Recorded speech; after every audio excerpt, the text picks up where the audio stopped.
بسم اللہ الرحمن الرحیم۔ السلام علیکم ناظرین، اپنے سوشل میڈیا پلیٹ فارم سے میں ہوں علی رضا الوی۔ آپ جو لوگ میرا ٹی وی پروگرام دیکھتے ہیں ان کو معلوم ہے کہ میں پراپرٹی کے ایشوز پہ بڑا ہمیشہ ایک میرا سیگمنٹ ہوتا ہے،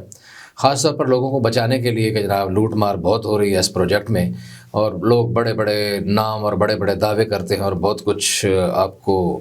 خواب دکھاتے ہیں اور اس کے بعد پھر لوٹ کے بھاگ جاتے ہیں۔ تو اس طرح کی گیمیں کچھ پنڈی اسلام آباد میں بھی ہو رہی ہیں، کچھ فراڈ بہت زیادہ ہو رہے ہیں۔ لیکن آج ہم بحریہ ٹاؤن پشاور کی بات کرتے ہیں کہ بحریہ ٹاؤن پشاور نے لوٹ مار کا بازار مکمل طور پر گرم کرنے کے بعد اور لوگوں کے اربوں روپے ڈکارنے کے بعد پشاور میں اپنے بحریہ ٹاؤن کے دفاتر آفیشلی بند کر دیے اور لوگوں کے اربوں روپے جو ہے وہ ڈوب گئے ہیں۔ ہوا یہ ہے کہ بحریہ ٹاؤن پشاور نے وہاں جو کمپیوٹرز تھے وہ بھی وہاں سے اٹھا کے اسلام آباد شفٹ کر دیے ہیں، دفتروں کو بھی بند کر دیا ہے، اور اپنی لوگوں کی جو بھاری رقوم تھیں وہ سمجھو کو وہ ڈگار گئے ہیں۔ اس حوالے سے جب ہم نے پشاور ڈیولپمنٹ اتھارٹی سے رابطہ کیا تو انہوں نے کہا کہ جناب ہم نے تو لوگوں کو پہلے ہی کہا تھا کہ آپ اس پروجیکٹ میں پیسہ بالکل نہ لگائیں، یہ ایک جعلی پروجیکٹ ہے اور اس کی کوئی اپروول نہیں ہے، اس کی کوئی قانونی حیثیت نہیں ہے، لیکن پراپرٹی ڈیلرز نے لوگوں کو سہانے خواب دکھا کے تو اس میں ڈبو دیا اور برباد کر کے رکھ دیا۔ اس کے فارم بھی بہت مہنگے بکتے رہے اور اس کے بعد کچھ معاملہ ہے کوئی نہیں۔ ہوا کیا ہے کہ جناب والا اس منصوبے سے دور رہنے کی جو انہوں نے بات کی تھی کہ یہ جو ابھی انہوں نے کہا ہے پشاور ڈیولپمنٹ اتھارٹی نے، وہ کہتے ہیں کہ ہم نے تو صرف بات نہیں کی تھی، ہم نے تو باقاعدہ طور پر بتایا تھا اور ہم نے ایف آئی آر بھی درج کرائی ہیں، خالی زبانی کلام میں نہیں بتایا، ایف آئی آر بھی درج کروائی تھی کہ جناب یہ معاملات ٹھیک نہیں ہیں، اور اس حوالے سے بہت ساری ایف آئی آرز آن دا ریکارڈ موجود ہیں جو بحریہ ٹاؤن پشاور کے خلاف کاٹی گئی ہیں۔ اس حوالے سے سابق نگران کابینہ نے بھی بحریہ ٹاؤن کے خلاف جو ہے نا لوگوں کی شکایات کے بعد انکوائری کا حکم دیا تھا، اور لیکن بحریہ ٹاؤن نے ان احکامات کو بالکل غیر قانونی قرار دیا تھا اور کہا تھا کہ یہ غلط ہے اور غلط پروپیگنڈا کیا جا رہا ہے اور ہماری شہرت کو نقصان پہنچانے کی کوشش کی جا رہی ہے۔ یہ بحریہ ٹاؤن کا وہ موقف تھا اس وقت، اور بحریہ ٹاؤن نے اس حوالے سے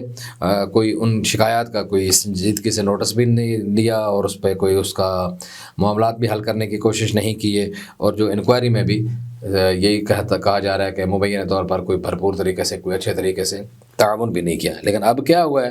کہ اب بحریہ ٹاؤن پشاور نے پشاور میں اپنے دفاتر کے جو جتنے بھی ان میں کام کرنے والے جو بحریہ ٹاؤن کے ملازمین تھے ان کو وہاں سے فارغ کر دیا، ان کو نوکری سے نکال دیا، مبینہ طور پر نوکری سے نکال دیا گیا۔ ایک شخص نے ہمیں بتایا ہے اپنا نام ظاہر نہ کرنے کی بنیاد پر، جو لینڈ پرووائڈر تھا بحریہ ٹاؤن پشاور کا، اس نے مجھے بتایا، اس نے کہا جناب کہ یہ میں نے زمین فراہم کی تھی بحریہ ٹاؤن پشاور کو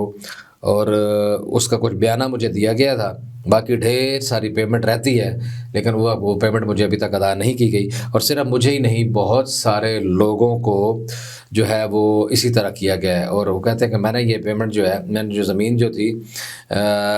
اس کا کچھ کروڑوں میں کچھ کروڑ بیانہ لیا اور کئی کروڑ جو ہے وہ بھی واپس ہے، اور ابھی پتہ چلا ہے کہ جو بندہ تھا جس کے ذریعے میری ڈیل ہوئی تھی، جس کو جو درمیان میں ڈیلر تھا اس لینڈ پرووائڈر کے اور بحریہ ٹاؤن کے انتظامیہ کے درمیان میں جو تھا، وہ درمیان والا بندہ جو ہے وہ بھاگ گیا ہے، اس کو آپ ڈیلر کہیں یا جو بھی فرنٹ مین کہیں بحریہ ٹاؤن کا، وہ کہہ رہے ہیں کہ وہ دبئی فرار ہو گیا ہے، اور ابھی وہاں لوگوں کے صرف اس ایک لینڈ پرووائڈر کے نہیں اور بھی بہت سارے لینڈ پرووائڈرز کے پیسے جو ہیں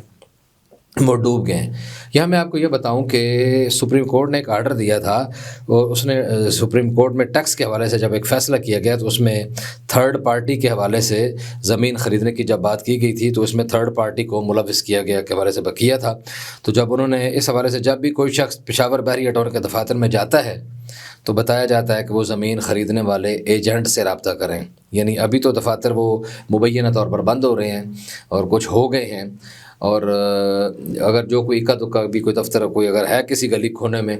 کسی جگہ پر موجود ہے تو وہاں وہ بتایا جاتا ہے کہ جناب پیسے لینے کے لیے جو لینڈ والے جاتے ہیں تو وہ کہتے ہیں نہیں جائیں، اور اس میں بلکہ یہ بھی مبینہ طور پر بتایا گیا کہ کچھ دیر پہلے وہاں فائرنگ ہوئی اور وہاں بہت زیادہ سنگین حالات خراب تھے۔ اب ملک ریاض کے خلاف ملک بھر میں کیونکہ مختلف جگہوں پر مقدمات درج ہو چکے ہیں، پشاور سمیت جو ہو چکے ہیں، اور اس کی وجہ سے یہ بحریہ ٹاؤن کراچی کی قیمتیں جو ہیں وہ بھی گر گئی ہیں، اور بحریہ ٹاؤن پنڈی اور اسلام آباد کے حالات بھی کوئی زیادہ اچھے نہیں ہیں، یہاں بھی سیل پرچیز جو ہے وہ بہت زیادہ کم ہو گئی ہے۔ اور آپ کو یہ بھی بتاؤں کہ بحریہ ٹاؤن پشاور کی سب سے زیادہ فائلیں جو ہیں وہ کراچی میں بکی تھیں، پہلے نمبر پر سب سے زیادہ فائلیں کراچی میں بکی تھیں۔ اس کی وجہ یہ ہے کہ جو کراچی میں مقیم پختون کمیونٹی تھی انہوں نے یہاں دھڑا دھڑ سرمایہ کاری کی تھی، لیکن جیسے ہی پشاور پروجیکٹ ڈوبا ہے تو اس کے وجہ سے ان کی سرمایہ کاری جو ہے وہ خاصی متاثر ہوئی ہے، اور ظاہر ہے کہ ان کا پیسہ ڈوبنے کے امکانات اور خدشات بہت زیادہ بڑھ گئے ہیں۔ اور اس کے بعد جو کراچی میں پیسہ لگا رہے تھے ان کے لیے بھی کوئی اچھی خبر نہیں ہے کہ ان کو بھی خطرہ یہی ہے کہ ان کا بھی شاید جو ہے ظاہر ہے کہ ڈی ویلیو تو پیسہ ہوا ہی ہے لازمی طور پہ۔ پھر دوسرے نمبر پر اسلام آباد اور راولپنڈی کے شہریوں نے بحریہ ٹاؤن پشاور کے حوالے سے خریداری کی تھی، زیادہ فائلیں پھر کراچی کے بعد دوسرے نمبر پر پنڈی اسلام آباد میں بکی تھیں۔ اور اب پنڈی اسلام آباد والے جو ہیں پراپرٹی ڈیلر وہ آگے ہیں جو بحریہ کا کام کر رہے ہیں، اور جن کو سہانے خواب دکھائے گئے تھے وہ ان کے پیچھے ہیں اور وہ ان کے فون پہ نہیں اٹھا رہے۔ جب پشاور میں مقیم اعلیٰ بیوروکریٹس نے بھی کروڑوں کی فائلیں خریدی جناب، اور اب پروجیکٹ کے متنازع ہونے اور بحریہ ٹاؤن کراچی کا مالی خسارہ بڑھنے کی وجہ سے کہا جا رہا ہے کہ پشاور پروجیکٹ جو ہے وہ کرنا شاید ممکن ہی نہیں ہے یہ بیان، کیونکہ ایک وہاں زمینوں کے بھی بڑے جھگڑے ہیں، بہت زیادہ فائرنگ یہ وہ، تو اتنی آسانی نہیں ہے جتنی آسانی سے پنڈی اسلام آباد میں یا بہت دیگر شہروں میں کیا گیا۔ پشاور میں آپ کو پتہ ہے کہ قبائلی سسٹم جو ہے وہ بہت زیادہ مضبوط ہے، تو وہ بھی اس کے راستے میں رکاوٹ ہے، اور وہاں اتنے پیار سے اور خالی ملک ریاض کے جو باڈی گارڈ ہیں اور جو گن مین ہیں اور وہ ان کے ذریعے اتنی آسانی سے وہاں زمینوں پر قبضہ کرنا یا قبضہ لینا بھی اتنا ممکن نہیں ہے، اور شاید یہی وجہ ہے کہ وہ وہاں سے فرار کا راہ اختیار کر رہے ہیں۔ تو ابھی نگران حکومت آنے کے بعد ویسے ملک ریاض کی ذمہ دار جو ہے نا، آپ کو پتہ ہے کہ کچھ بڑھ گئی ہیں، مشکلات بڑھ گئی ہیں، مختلف کیسز میں ان کا نام آ رہا ہے، مختلف خاص طور پر جو القادر یونیورسٹی والا معاملہ ہے اس میں ان کا نام ہے۔ پھر ابھی جو تازہ ترین فرح گوگی والی اڑان والی بات ہوئی، فرح گوگی کو جو پاسپورٹ بنوا کے دیا گیا اور مبین طور پر اس پر کوئی $1.25 کروڑ لگایا گیا، 1 کروڑ 20-25 لاکھ ڈالر یا جتنے بھی ڈالر لگائے گئے وہ پاسپورٹ بنوانے کے لیے، تو وہ سارے پیسے بھی یہی کہا جا رہا ہے کہ وہ ان کے بیٹے نے دیے تھے۔ تو اس وجہ سے ان کی مشکلات میں مسلسل اضافہ ہوتا جا رہا ہے، اور یہ مسائل جو ہیں ان کے بڑے خرابی سے اور مسلسل تیزی سے بڑھتے چلے جا رہے ہیں، اور پشاور کا پروجیکٹ جو ہے وہ یوں ہی سمجھیں کہ اب جو ہے معاملہ گڑبڑ ہو گیا ہے۔ اور اب اس کا مسئلہ یہ ہے کہ کچھ